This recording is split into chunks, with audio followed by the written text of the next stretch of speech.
I want to start out with a quote from the Talmud, or sing a ballad, one or the other, because I feel like that's what I'm doing the way I took this mic off.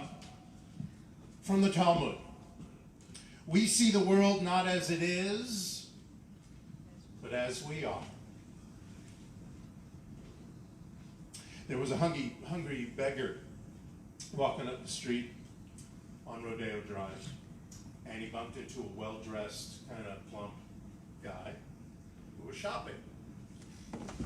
And he said to this plump guy, "Sir, I haven't eaten anything for several days. Can you help me?" The plump guy walked past him and replied, "God, I wish I had your world power." We see the world not as it is, but as we are. So biases, everybody's got them. I got some, you got some. We all have some sort of biases. They're not always against a people or a type of people. They could be a predisposition about a place or an idea or religion in general or that word God. That's a big bias. But any biases we have interferes with or impairs our judgment. At 7:51 a.m. on Friday, January 12th in the year 2007, in the middle of the morning rush hour, a youngish white man in jeans, a long-sleeve t-shirt, and a Washington Nationals baseball cap entered the L'Enfant Plaza Metro subway station in Washington, D.C. From a small case, he removed a violin, and he placed the open case at his feet and threw in a few dollars and some change, and then flipped it around so that people could see it, and the pedestrian traffic could, throw some money in there for him. He then swiveled it to face the pedestrian traffic and began to play. In the next 43 minutes that he stood there and played, he performed 6 classical pieces.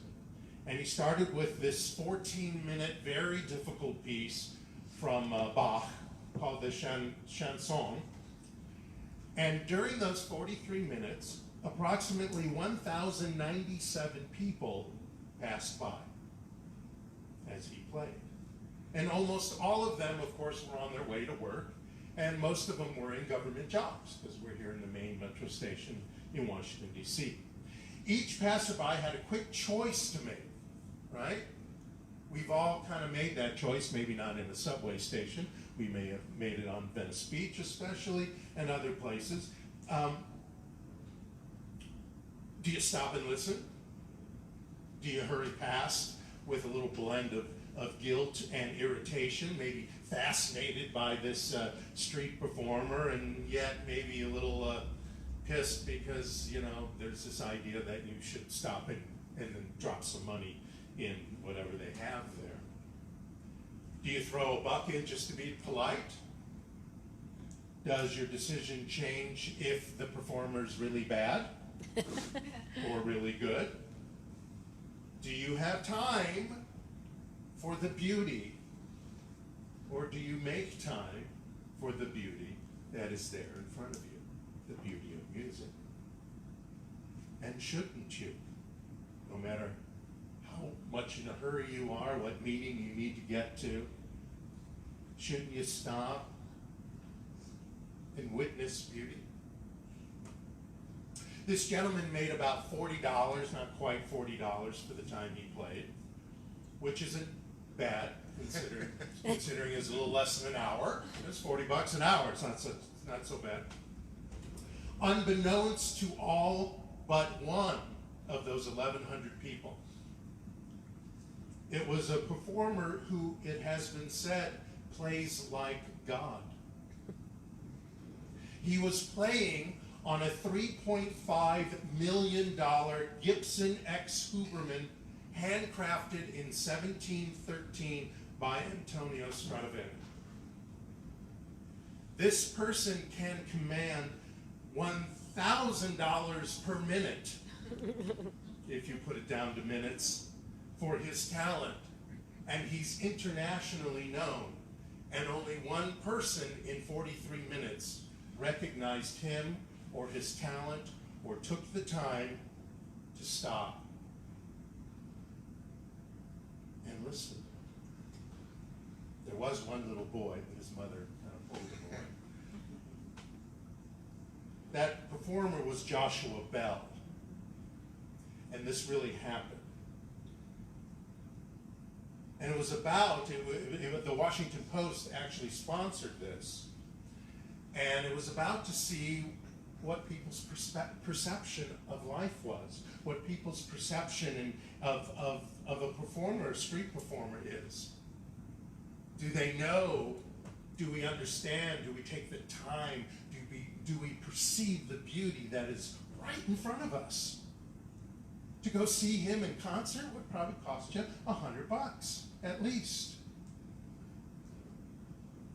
Roberto Bolaño, he's a Chilean novelist, said people see what they want to see, and what people want to see never has anything to do with the truth. So the theme of this year is perception. So everything I talk about this year will explore what perception is, what our perceptions are, how our perceptions got here, and what we are to do with them. Because perception flavors our beliefs, and of course our beliefs create our experiences. Now the January theme, as Caressa said, is elemental living, the basics of life. Now usually in this philosophy, people spend the first 4 weeks in January speaking about the first 4 chapters in the Science of Mind book.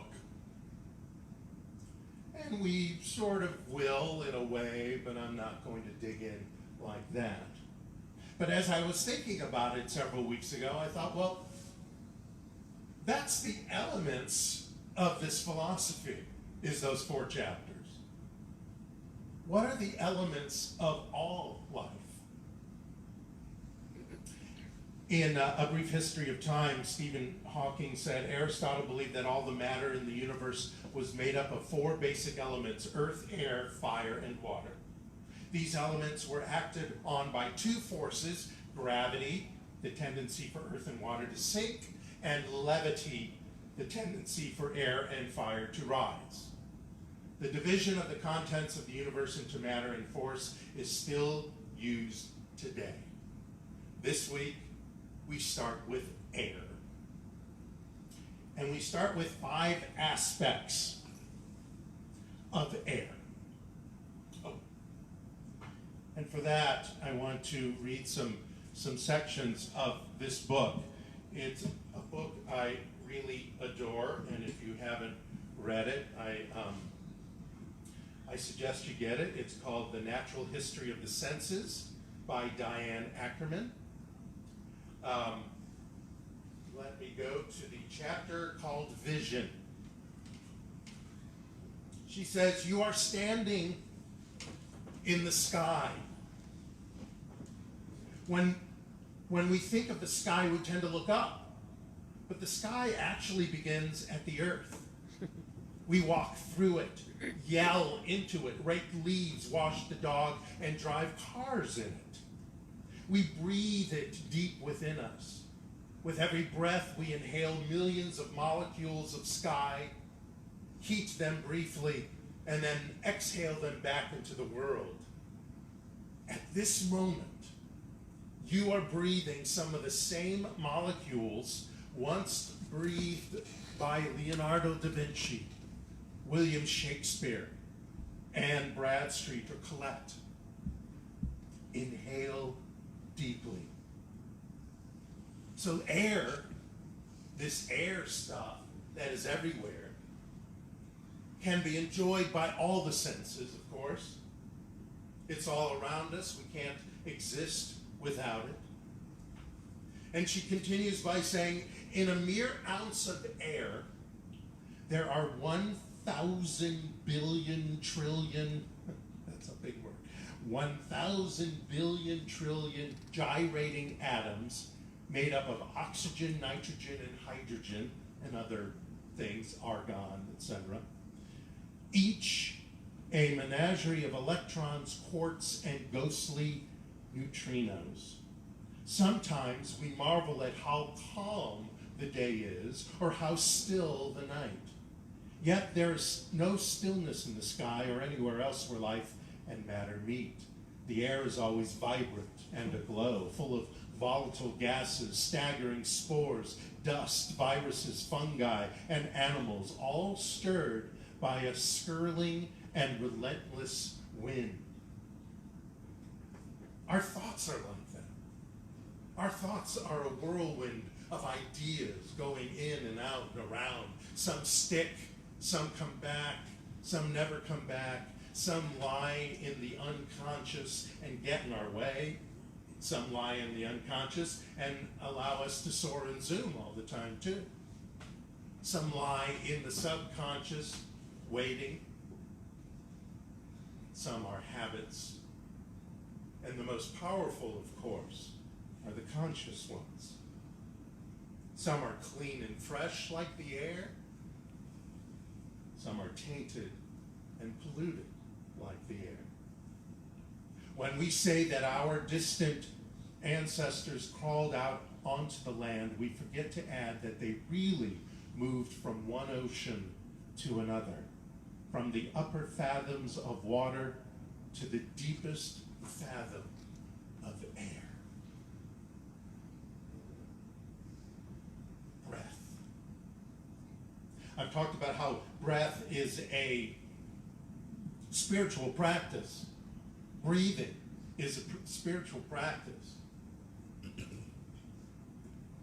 And that when we attach ourselves to the breath, when we use more than our lungs to inhale and exhale life, we also use our mind and our heart and our intuition to breathe the air of prosperity, the air of sometimes lack, the air of love, sometimes hate, or some version of that word, the air of faith, or sometimes we allow the air of fear to step in. And we get to perceive what that air is, and we get to choose what air we inhale and what air we exhale, what ideas we bring into our lives, and what ideas we release from our lives.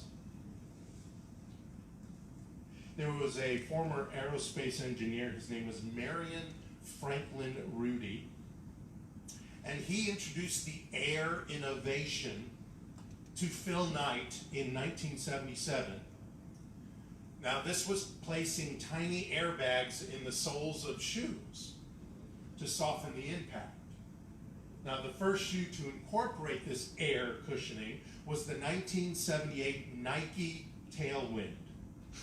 It was a running shoe, which grew in popularity as the researchers at the University of Tennessee discovered that athletes used less energy when running in the Nike Tailwind compared to other conventional running shoes. And then eventually, of course, they made it so you could actually see the air pockets, and then they raised the price. You could see the air pockets. That was worth an extra $100.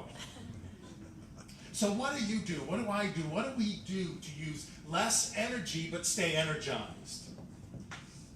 You know, it takes a lot of energy to be mad at somebody, to be fearful of something, to frown. What is that? What is the saying? It takes more energy to frown than it does to smile. What do you do to use less energy but stay energized, to feel free and peaceful, to surrender control? That uses less energy. When we surrender control of another person, of their opinions about us or anything else, when we surrender that, and okay, that's nice, have at it, I'm over here with this idea, with this opinion. I'm not here to change your judgment, to change your bias. I'm here to have control over my biases, my judgments. trust your intuition. That's another way to use less energy. When you trust your intuition, when you trust what you're hearing in your gut, not just your head or your ears, but what you're hearing in your gut from the divine when you commune with God, when you commune with divine presence. When we show compassion and kindness to ourselves and others, less energy is used. Believing this simple truth that I am enough makes our life use less energy, but energizes us. I am enough. I have everything I need to do whatever I want. Now, maybe sometimes I need to bring some knowledge in. Maybe sometimes I need to bring some allies into my area. Or I need to bring some experts. But I am enough to bring that. I am enough to be empowered to make the decision that the universe will do whatever it needs to do to bring to me the experts, the knowledge, the money, the love, the ally, to step into whatever idea I'm stepping into. The word air also means song. For those who sing any classical music, an air is another word for an aria, or a classical song. It's also, I found out, a French music duo was named Air. They're a band. They're still around. They're from Versailles, and their big hit was from their debut album called Moon Safari, and the big hit was Sexy Boy. And that was in 1998.